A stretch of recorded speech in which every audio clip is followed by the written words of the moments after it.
नमस्कार मंडळी। आप में से काफ़ी लोग आजकल जॉब ढूंढ रहे हैं, डिज़ाइन जूनियर डिज़ाइनर जो फ्रेशर्स के लिए जॉब ढूंढ रहे हैं, mid level designer, senior level designer. Job searching काफ़ी चल रहा है और उसके बारे में अराउंड सोशल मीडिया या हर जगह सुनने को मिल रहा है कि क्या प्रॉब्लम्स हो रहे हैं या हमें रिस्पॉन्ड नहीं मिल रहा है या समझ में नहीं आ रहा है कि इंडस्ट्री की एक्सपेक्टेशन क्या है। तो आज हमने यश से बात की जिसको 14 ईयर्स का एक्सपीरियंस है इंडस्ट्री में, उसने काफ़ी जगह हायरिंग किया है। So from the industry perspective when someone is hiring, तो एक जूनियर यूएक्स डिज़ाइनर की तरफ से क्या एक्सपेक्टेशन होते हैं उनको, उनके प्रोफाइल में, उनके पोर्टफोलियो में क्या देखा जाता है या क्या ऐसे छोटी छोटी मिस्टेक्स हैं जो देखी गई है। सो यश ने उसके बारे में बात की है। आइए सुनते हैं यश का क्या कहना है। Hey, hi Yash. Thank you for giving time. Hi Prasad, nice talking to you always. Thank you. So Yash, because we know each other, but maybe for others who will be viewing it later, if you can just tell us about yourself and how you started in UX design, so that will be helpful. Okay, so मेरी journey काफ़ी like school time से ही शुरू हो गई थी। सो हमारे school में HTML CSS सिखाते थे, तो बेसिक अंडरस्टैंडिंग वेबसाइट वगैरह का वहाँ से आया। एंड फिर स्कूल की छुट्टी में मैं एक साइबर कैफ़े में काम करता था, जहाँ पे मुझे लाइक वेबसाइट कैसी होती है, लाइक लोग क्यों यूज़ करते हैं, और थोड़ा एक स्कोप बढ़ गया कि ओके ये भी हो सकता है, वो भी हो सकता है। और फिर वो क्यूरियोसिटी बिल्ड हो गई, चलो यार हम भी बना के देखते हैं करके। तो तब GeoCity और वगैरह ऐसे बहुत सारे प्लेटफॉर्म्स थे जहाँ पे खुद की वेबसाइट बना सकते थे। फिर मैंने डिसाइड कर लिया था कि करियर तो अभी इसी में करना है। बट हाँ, तो पेरेंट्स ने फोर्स किया कि नहीं एजुकेशन इम्पोर्टेंट है। तो मैंने 12th तक एजुकेशन कंप्लीट किया। फिर एडिट इंस्टीट्यूट से मैंने वेब डिज़ाइन का डिप्लोमा किया और एक छोटी सी कंपनी में प्लेस हो गया था वो टाइम पे। एंड इनिशियल रोल ऐसा था कि वेब डिज़ाइनर, तो जिसमें हमें डिज़ाइन भी करना पड़ता है और फिर बाद में कोडिंग भी करना पड़ता है। और फिर लाइक कुछ कंपनीज चेंज होने के बाद फाइनली सिनेक्रॉन मैंने ज्वाइन की as a front end developer, जहाँ पे मैंने आपके साथ काम किया। एंड विथ योर हेल्प मेरा वो ट्रांजिशन हुआ कि मैं फ्रंट एंड से डिज़ाइन में शिफ्ट हुआ। तो that was my journey. Nice, बहुत इंटरेस्टिंग है, काफ़ी हद तक सिमिलर है, बिकॉज मैंने भी 12th के बाद एडिट का डिप्लोमा किया, then I started working into the industry. So अच्छा है, नाइस, काफ़ी हद तक हम लोग सिमिलर लेवल पे वो पैशन, वो हसल बेसिकली कि साइबर कैफे में जाके काम करना, वो उसके बारे में विदाउट थिंकिंग किए कितना बड़ा है कितना छोटा है, क्योंकि यहाँ पे कुछ तो एक्साइटिंग है, लर्निंग है। आई थिंक वो काफ़ी अच्छा इंसाइट्स है, लोगों का वो पिक करते हैं, वो अंडरस्टैंड करते हैं उसके पीछे का थॉट, तो देन आई थिंक काफ़ी बढ़िया है। सो नाउ अभी कितने साल से UX में कर रहे हो, डिज़ाइन में कर रहे हो? सिनेक्रॉन के बाद क्या थी जर्नी? हाँ, तो अभी तक अराउंड 14 ईयर्स का एक्सपीरियंस हुआ है। बट इनिशियल के आई थिंक सो मेरे जो 2 साल थे छोटी कंपनीज में काम था, तो वो मैं ऐसा कोई डिज़ाइन पर्सपेक्टिव से नहीं कंसिडर करता। That was a very raw experience की काम सीखने का ही टाइम था वो मेरा पूरा का पूरा, कि मैं जस्ट एक्सप्लोर कर रहा था कि ओके चलो डेवलपमेंट भी करके देखता है। और छोटी कंपनी में कैसा रहता है कि they give you an open environment, ये भी करके देखो, वो भी करके देखो, क्लाइंट की रिक्वायरमेंट ये है तो आज डिजाइन कर रहे, कल बोला PHP का काम करना है तो वो भी कर लेते थे। राइट, तो सीधा काम कर लो, .NET में डेवलपमेंट कर लो। सो ऐसा क्लियर कोई पाथ नहीं था, बिकॉज कंपनी सर्वाइव कर रही है उस मोड में। राइट, बट जब सिनेक्रॉन ज्वाइन किया तो थोड़ा सा वो एक क्लैरिटी आ गई और फिर मैं थोड़ा डिज़ाइन में शिफ्ट हो गया। एंड उसके बाद जब मैंने सिनेक्रॉन के बाद में ग्लोबंट में शिफ्ट हुआ, that was like first time कि मेरे प्रोफाइल के नाम में UX डिज़ाइनर वाला वो टैग आ गया था। एंड काम में सिर्फ UX का ही कर रहा था, ऐसे नहीं कि हासिल कर रहा हूँ कि ये भी करूँगा वो भी करूँगा। वो हो गया तो क्लैरिटी काफ़ी आ गई थी करियर में। और फिर मुझे लगा कि okay this is the right time कि मुझे अब ये जो मेरा प्रोफाइल अच्छा बिल्ड हो रहा है उसको यूटिलाइज करना चाहिए। और फिर मैं एक दूसरी कंपनी में स्विच हुआ विच वाज बजाज, और वहाँ पे मैंने एज अ लीड ज्वाइन किया था। तो मेरी एक पूरी टीम थी, काफ़ी सारे प्रोडक्ट्स थे बजाज के।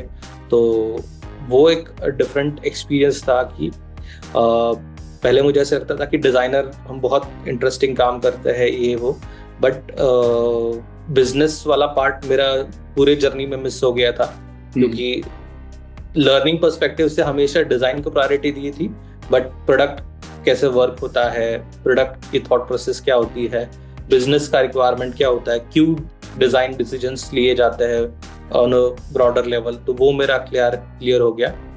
और फिर वहां से मैं जेनी में शिफ्ट हुआ। So Jenny was like a complete package for me, कि जहाँ पे मैं एंड टू एंड काम करने लग गया था, कि मैं हर टीम के साथ कोऑर्डिनेट कर रहा हूँ, समझ रहा हूँ कि रिक्वायरमेंट क्या है, और उस रिक्वायरमेंट के हिसाब से फिर मैं डिजाइन कर रहा हूँ, वैलिडेट कर रहा हूँ वापस, और फिर वो लाइव भी जा रहा है, तो हम रिजल्ट्स भी देख रहे हैं कि क्या फीडबैक आ रहा है यूजर की तरफ से। तो दैट वाज माय जर्नी, और अभी मैं नया ऑप्शंस एक्सप्लोर कर रहा हूँ। Very nice, very nice.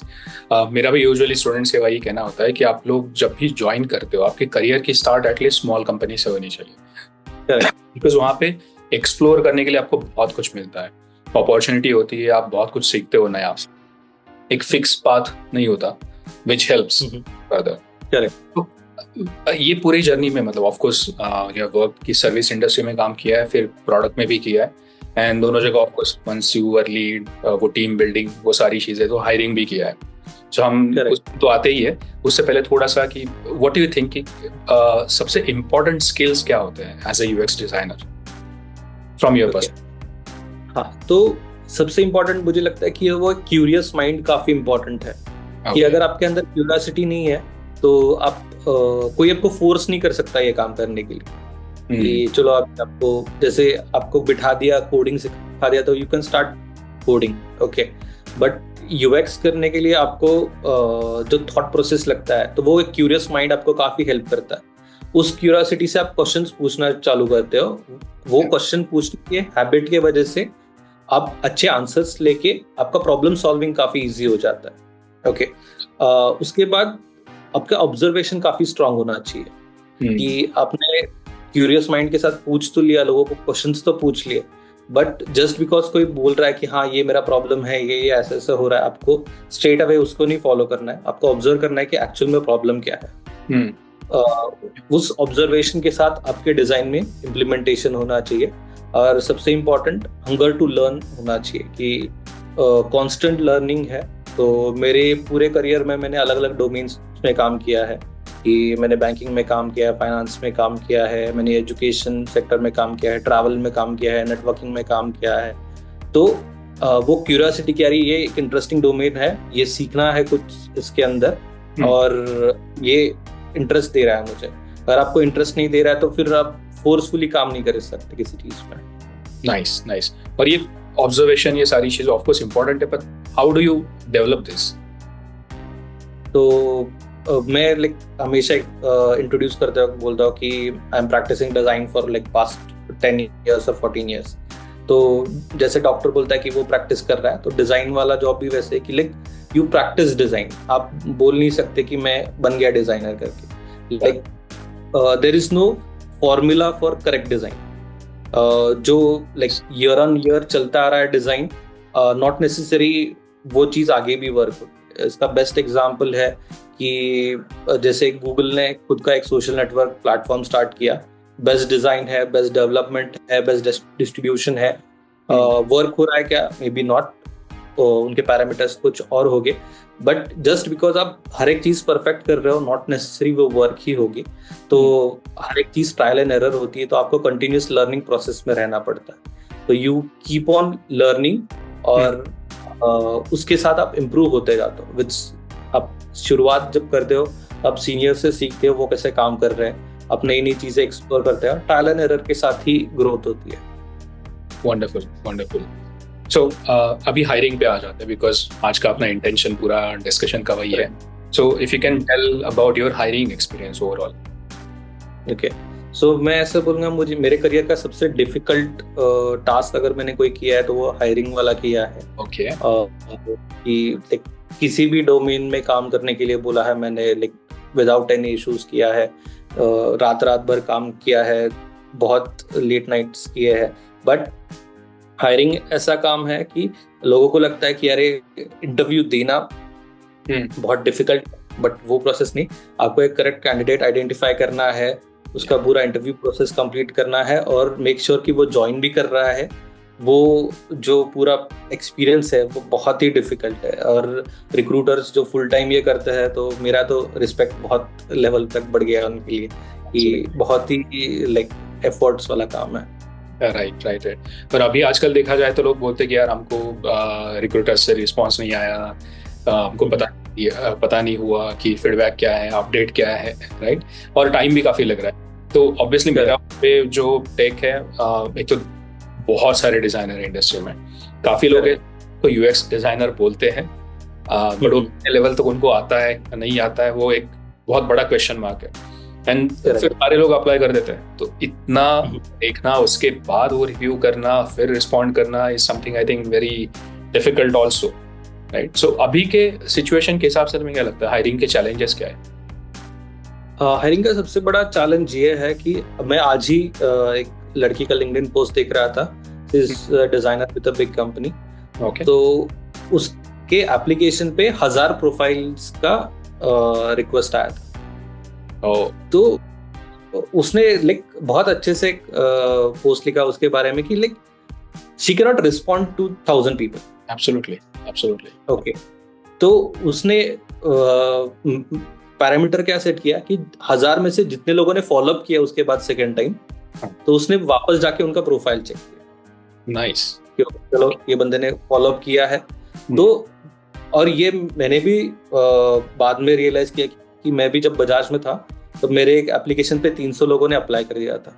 Okay वो बहुत ही आपके लिए डरावनी चीज है कि एज ए रिक्रूटर आप इतने आपके पास आपका फुल टाइम जॉब है, ओके, ये आपका कोर नहीं है, आपको खुद आपका काम से अलग होके ये प्रोसेस में टाइम देना है, और वो बहुत ज्यादा टाइम कंज्यूमिंग चीज है।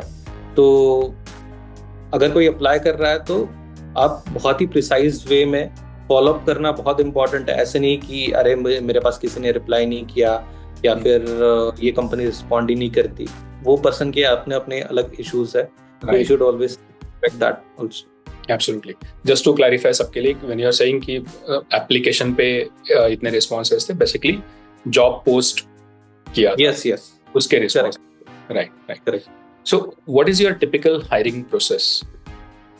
Okay, so like initially जब मैंने स्टार्ट किया था तो मेरा वही था कि ये मेरे फ्रेंड्स वाला जो नेटवर्क है कि अभी मैं इतने साल से काम कर रहा हूँ, तो वो नेटवर्क में अगर मैं पुश करता हूँ कि ये ऐसा मेरा रिक्वायरमेंट है, तो लाइक प्लीज रिकमेंड समबडी।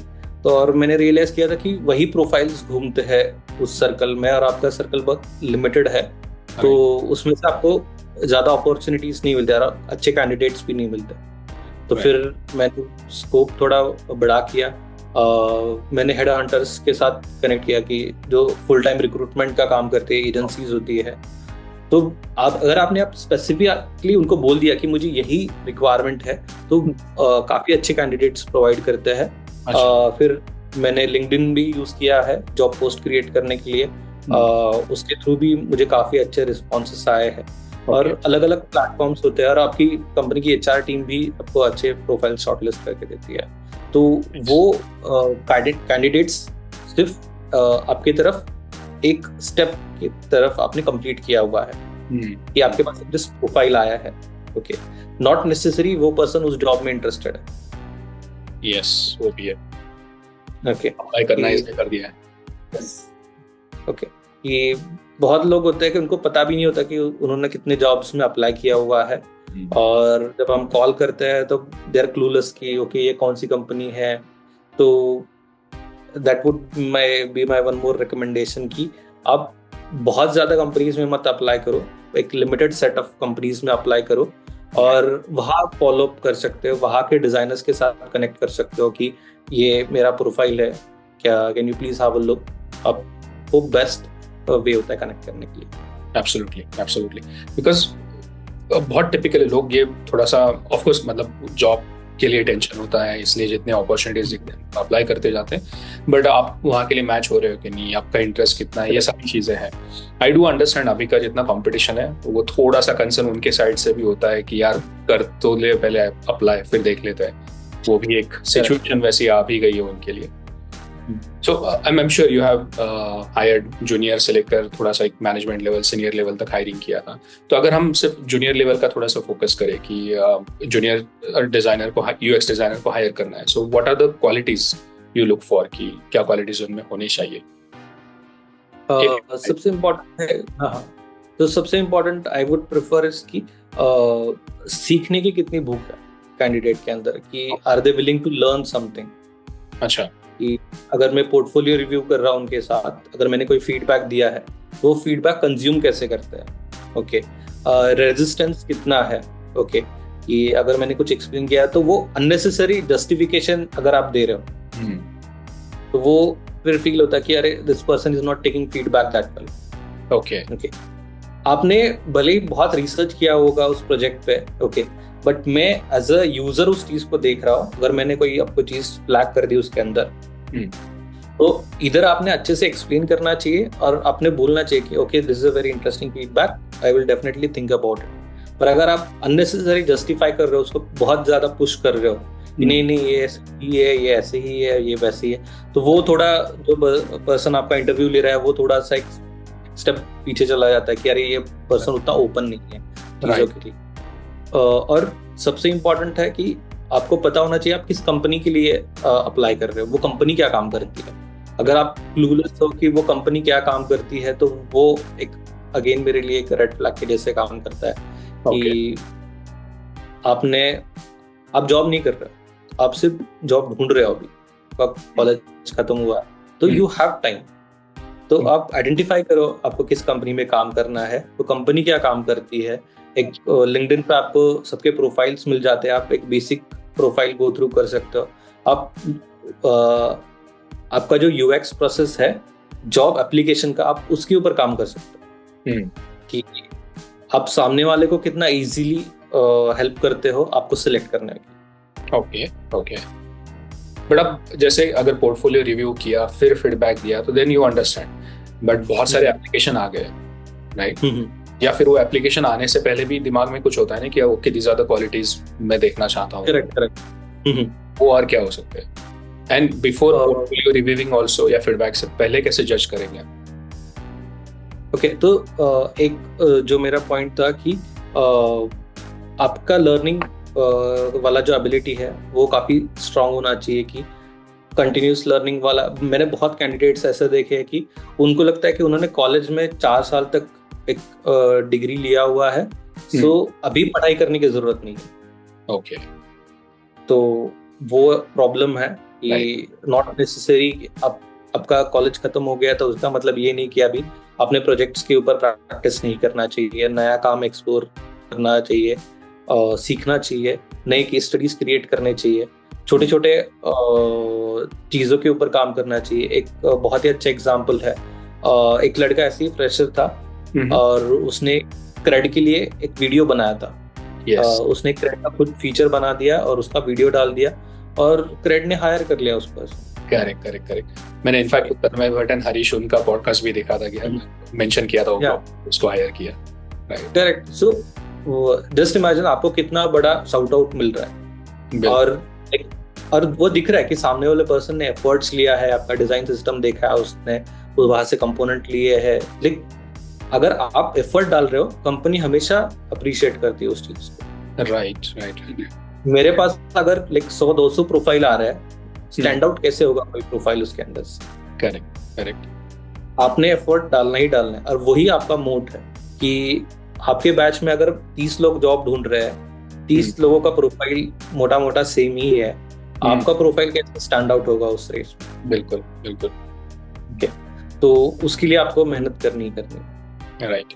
अब बिल्कुल I can understand your point, but अब मैं बहुत सारे स्टूडेंट के साथ इंटरेक्ट करता हूँ तो उनका यूजुअल जो प्रॉब्लम होता है ना कि 2-4 जगह अप्लाई कर दिया, टेक होम असाइनमेंट मिल गया, सो वो असाइनमेंट काम करना है, 2 दिन में वो डिलीवर करना है, तब तक दूसरे किसी को अप्लाई किया, उन्होंने असाइनमेंट भेज दिया.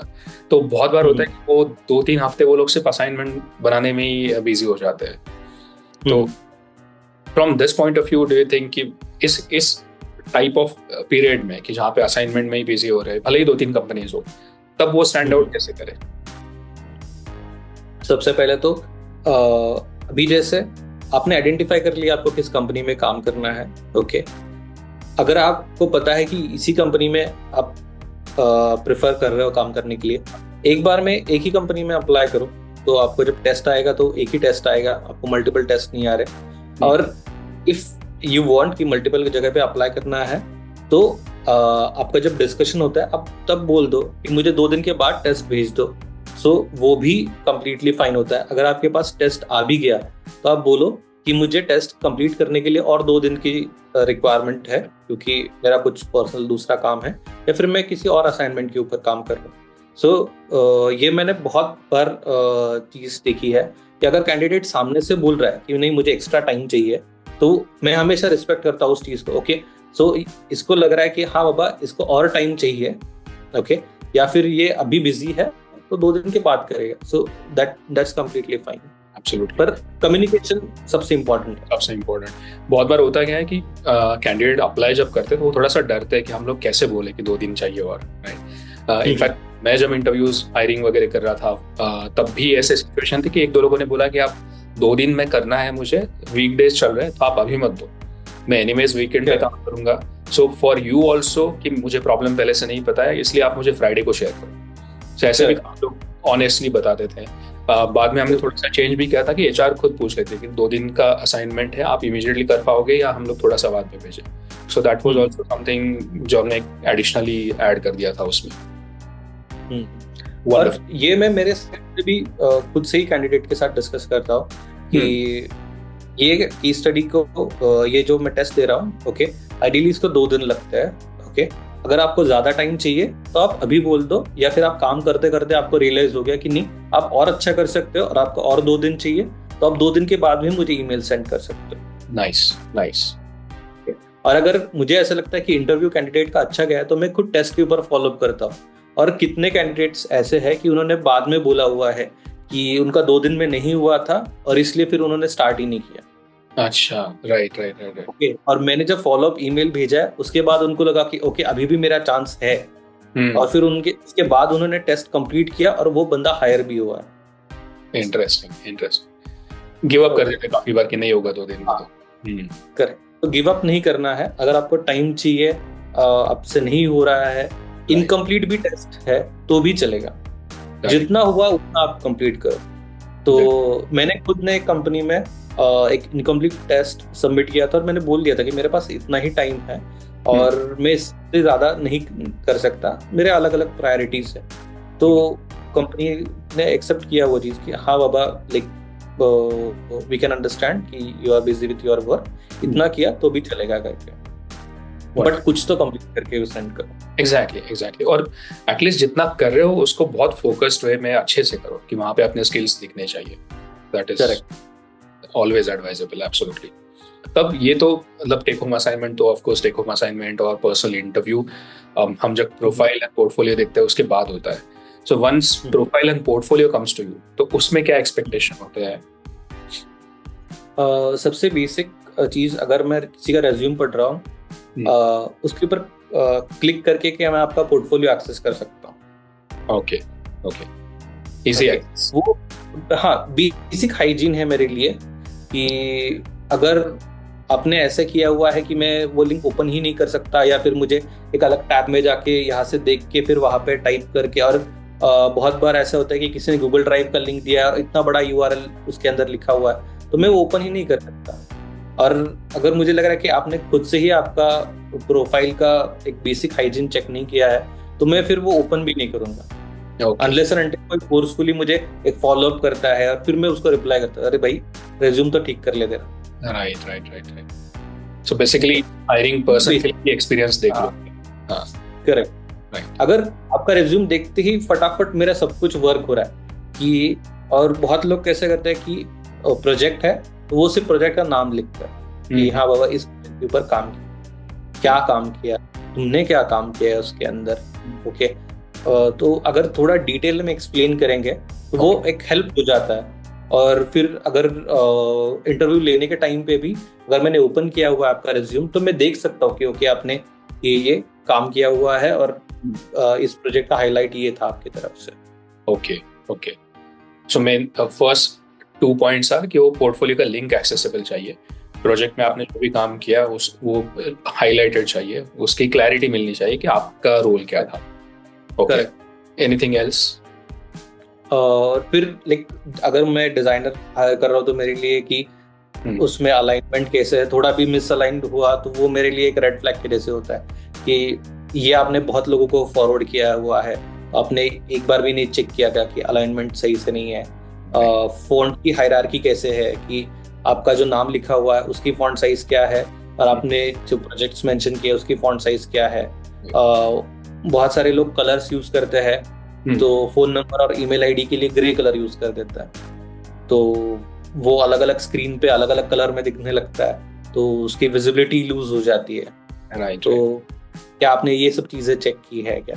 आप सिंपल रिज्यूम क्रिएट करो। ओके, आपको बहुत ज्यादा फैंसी बनाने की जरूरत नहीं है, क्योंकि मैं बहुत लाइक एक एचआर भी बहुत सारे प्रोफाइल्स देखता है। करेक्ट, उनको आपका फोन नंबर ईमेल आईडी फटाफट मिलना चाहिए उसके अंदर। राइट। ओके, अगर वो एकदम ही अपफ्रंट होगा, मुझे विजिबल है, तो वो काफी हेल्प करेगा। वो अगर आपने लास्ट पेज पर रख दिया है, आपका 3-4 पेज का रिज्यूम है, आप फ्रेशर हो, 3-4 पेज का रिज्यूम आप क्यों बना रहे? ओके, क्रिस्प अगर रहेगा तो वो ज्यादा हेल्प करता है। अगर कोई एक्सपीरियंस पर्सन है, उसका 2-3 पेज का रिज्यूम है, ठीक है। आप फ्रेशर हो, आपने 3 पेज का रिज्यूम बनाया है, क्या हो क्या रहा है 3 पेज पे, फिर वो एक डाउट होने लगता है कि क्या कर रहा है ये। राइट, बिल्कुल। सो जितनी चीजें इंपॉर्टेंट है फ्रेशर की, कॉन्टैक्ट कहाँ पे करे, क्या पढ़ा हुआ है, कितना एक्सपीरियंस है, क्या स्किल्स है हमारे, उतना अगर समराइज वे में ऊपर दिख जाए, और इवन क्या इंटरेस्ट है, क्या पैशन है, मे बी। बिल्कुल बिल्कुल। तो मैं ग्लोबेंट में था, तो ग्लोबेंट का हायरिंग क्राइटेरिया उस टाइम पे ऐसे था कि आप एक डिजाइनर हो, ठीक है, आपको आपके काम के अलावा क्या आता है? ओके, ऐसी कौन सी चीज है जो आप टीम को सिखा सकते हो, या फिर उसके बारे में टीम के साथ डिस्कशन कर सकते हो। वाह। तो आपकी कोई क्या अलग सा ऐसी हॉबी है, या फिर आपको क्या करना पसंद है? काम ठीक है, काम के अलावा आप क्या करते हो? करेक्ट। एज अ टीम क्या कर सकते हो? तो अगर एक टीम में कोई सिंगर है, कोई डांसर है, किसी को ट्रैवल पसंद है, किसी को फोटोग्राफी पसंद है, तो हम वीक में एक बार एक मिक्सर इवेंट रखते थे और लोग उनके पैशन, उनकी हॉबी के बारे में डिस्कस करते थे, और सब लोगों को वो इंटरेस्टिंग लगता था। किसी को पेंटिंग पसंद है तो एक पेंटिंग वर्कशॉप हो जाता था, किसी को फोटोग्राफी पसंद है, हम कहीं घूमने गए तो वो फोटोग्राफी वर्कशॉप लेते थे सबके साथ। पर ऐसे इंटरेस्टिंग चीजें होती थी।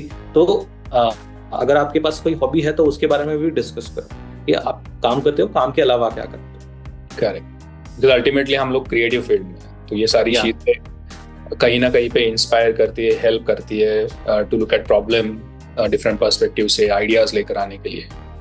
अच्छा इनिशिएटिव था, डेफिनेटली। करेक्ट। पर एक और चीज है कि झूठ भी नहीं बोलना चाहिए कि बहुत लोगों ने ऐसा मैंने देखा है कि रिज्यूम में लिखते हैं कि मेरा रनिंग मेरा हॉबी है करके। ओके, तो मैंने पूछ लिया कि लास्ट टाइम कब भागे थे, तो स्कूल में भागे थे, like that is irrelevant. Correct. या फिर कोई लिखता है कि रीडिंग इज माय हॉबी, तो अगर मैंने पूछा कि लास्ट बुक कौन सा पढ़ा है, तो स्कूल बुक्स के अलावा तो कुछ पढ़ा ही नहीं है, तो फिर वो आपकी हॉबी नहीं है। Okay, right. तो झूठ नहीं बोलना है। पोर्टफोलियो में भी कभी भी किसी और का काम नहीं दिखाना है।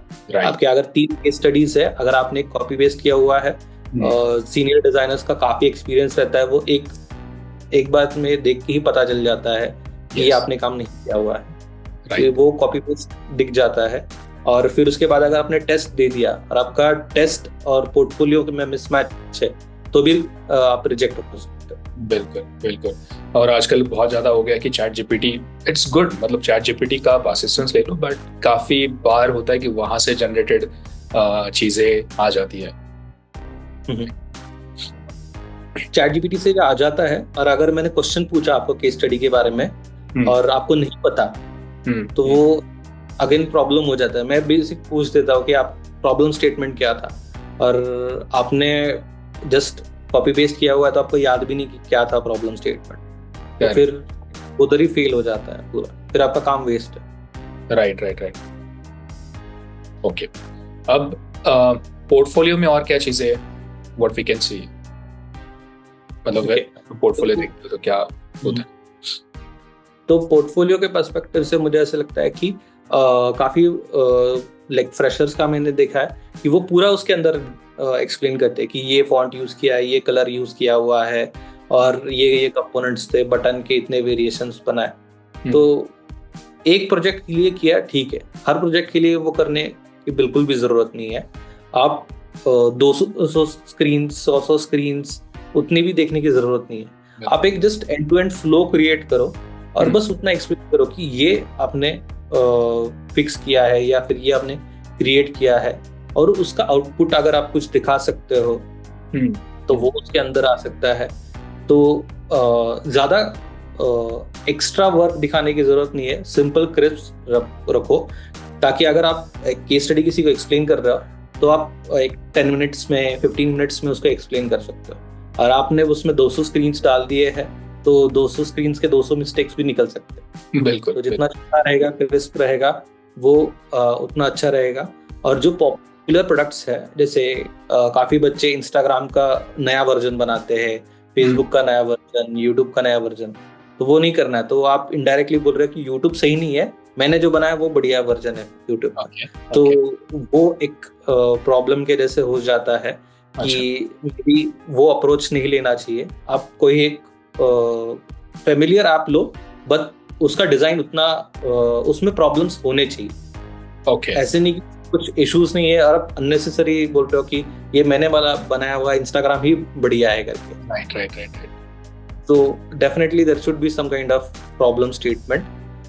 एक और चीज होनी चाहिए कि काफी बच्चे ऐसे प्रोजेक्ट्स करते हैं कि टिफिन डिलीवरी सर्विस, राइट, वो हॉस्टल में रहते हैं, उनको लगता है कि यही दुनिया का सबसे बड़ा प्रॉब्लम है कि टिफिन सही से नहीं आ रहा। ओके, या फिर पेट वाला एक case study is like very crazy popular, हर कोई पेट वाला करता है। आप काम जिस कंपनी में करने जा रहे हो वो एंटरप्राइज लेवल के एप्लीकेशंस पे बिल्ड करते हैं। तो आपका जो पोर्टफोलियो है जिसमें आपने टिफिन सर्विस वाला बनाया है, सो एंटरप्राइज वाली कंपनी के लिए वो काफी एक मिसमैच के जैसे हो जाता है। तो I would always recommend have multiple case studies, okay, और आप जिस कंपनी में अप्लाई कर रहे हो उस कंपनी के हिसाब से आपका पोर्टफोलियो होना चाहिए। अगर एंटरप्राइज लेवल के है तो 2-3 वैसे प्रोजेक्ट्स उसमें रखो, एक ऐप वाला उसके अंदर जा सकता है फिर। ओके, अगर कोई कंपनी है जो डायरेक्ट कस्टमर्स के साथ एंगेज करती है, ओके, तो उस केस में आपका वो टिफिन सर्विस वाला या फिर पेट सर्विस वाला काम करेगा।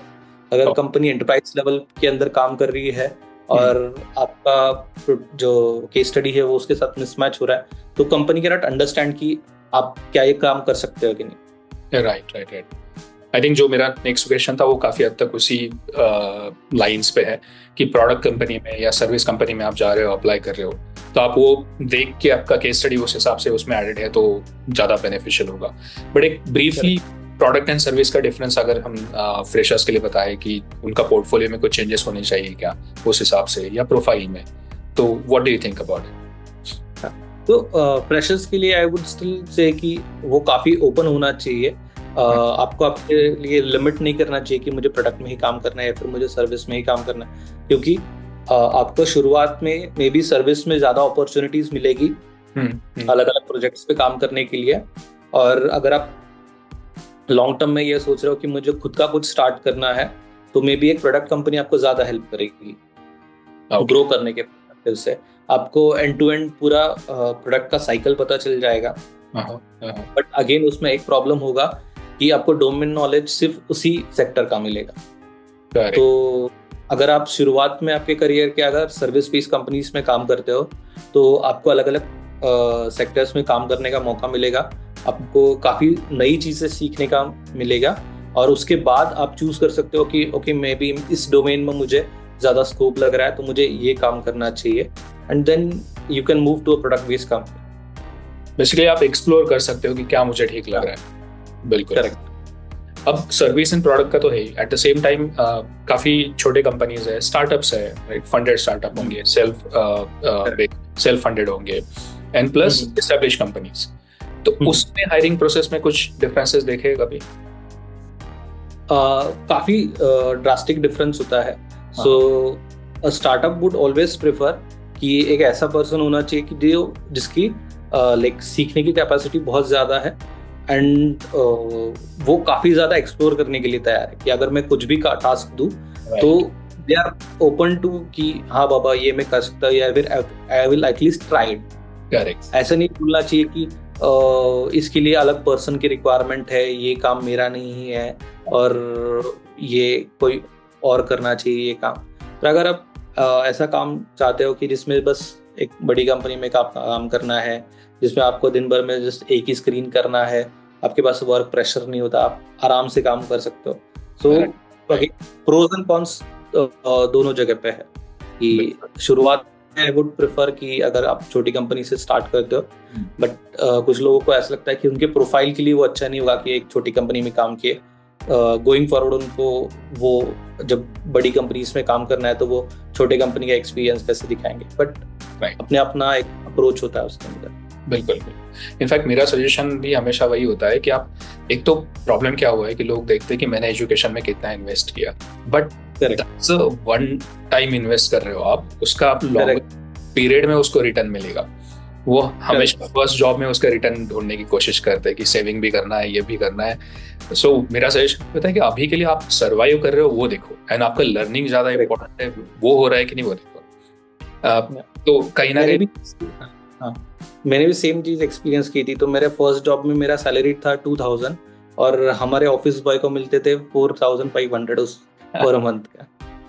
राइट। मेरा यार लाइक मैं इतना काम कर रहा हूँ यहाँ पे, ये बंदा दिन भर बस उधर बस गेट पे बैठ के बस एंट्री कर रहा है, उसको ज्यादा सैलरी मिल रही है। बट आई नो कि आज वो केस नहीं है। लाइक आप थोड़े टाइम में ही लाइक आप ग्रो कर सकते हो करियर में, तो वो लॉन्ग टर्म का थॉट प्रोसेस होना चाहिए आपके पास। एग्जैक्टली। वो रिटर्न आपको मिलने वाला है, बट उसके लिए आपको भी कुछ शो करना है। अनफॉर्चुनेटली बिजनेस का पर्सपेक्टिव थोड़ा सा भूल जाते हैं कि मुझे क्या चाहिए वही ज्यादा दिखा जाता है, क्योंकि बिजनेस में एक और बंदे को हायर करना चाहिए, बट स्टार्टअप के पास उतना बजट नहीं होता है कि आप लोग को और हायर करें।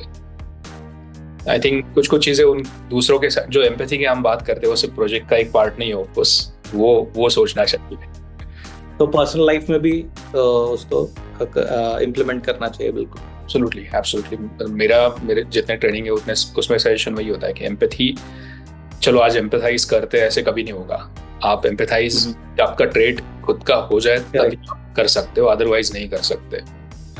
बिल्कुल। Okay, so I think more over मुझे हायरिंग पर्सपेक्टिव से जितना कुछ थोड़ा बहुत जानना था, वो सारे चीजें, वो ऑलमोस्ट सारे क्वेश्चन तो हो गए। उसमें anything you want to add, एक उनके प्रोफाइल, पोर्टफोलियो, हायरिंग के पर्सपेक्टिव से कुछ एडवाइस एडिशनली?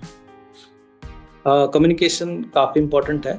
आप खुद से फॉलोअप लेना चाहिए, that is again very important.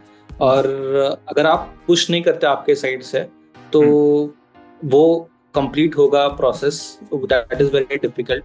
Because always remember कि जो पर्सन आपका इंटरव्यू ले रहा है उसका फुल टाइम जॉब वो नहीं है, so he is working something else. तो आपको उसके साथ कनेक्ट करना चाहिए, बट इतना भी बम्बार्ड नहीं करना चाहिए। कुछ लोगों ने वो भी किया है मेरे साथ कि वो मुझे हर सोशल मीडिया पे फॉलो करके हर जगह पे मैसेज कर रहे हैं, तो उतना भी नहीं करना चाहिए। वीकली आप एक फॉलो अप कर रहे हो, दैट इज सफिशिएंट। और केस स्टडीज आपके रेलेवेंट होने चाहिए with which company you are applying. Wonderful. I think of course इसके अलावा जो पर्सनलाइज रिव्यू, ये सारी चीजें होते, वो तो हम डेफिनेटली किसी को इंटरेस्ट है तो we will look out for that. Overall these are the things usually जो इम्पोर्टेंट है हायरिंग के पर्सपेक्टिव से। Wonderful. So thank you so much Yash. Same share करते हैं सबके साथ एंड लेट्स से हायरिंग के लिए, उनको जॉब मिलने के लिए हेल्प हो, वही अपना इंटेंशन है उस पर्सपेक्टिव से। क्रियोमी का यूएक्स फंडामेंटल का सेकंड कोहॉर्ट स्टार्ट हो रहा है 5 अक्टूबर से। तो मैं डिस्क्रिप्शन में लिंक डाल रहा हूँ उस पोस्ट की। टीचर्स डे की काफ़ी अच्छी ऑफर है, आप उसमें चेक कर सकते हो। अगर आप यूएक्स सीखना चाहते हो, लाइव इंडस्ट्री प्रोजेक्ट पे प्रैक्टिस करनी है, हैंड्स ऑन एक्टिविटीज़ करने हैं, उसके रिलेटेड प्रैक्टिस करनी है, from the industry experience mentor से नॉलेज लेना चाहते हो, आप अंडरस्टैंड करना चाहते हो UX in very simple language without getting buried into कि बहुत सारी टर्मिनोलॉजीज है, क्या पता कौन सी प्रोसेस, अगर वो सिंपली वे में देखना चाहते हो एंड पूरे अपना ओवरऑल 6 मंथ, जिसमें 4+2 इज द कोहर्ट, जिसमें आपके 4 प्रोजेक्ट्स बन जाएंगे अलग अलग टाइप के। सो अगर वो सब करना चाहते हो, सो डिस्क्रिप्शन में लिंक ऐड कर रहा हूँ, आप देख सकते हो और वहाँ से मुझे कांटेक्ट कर सकते हो।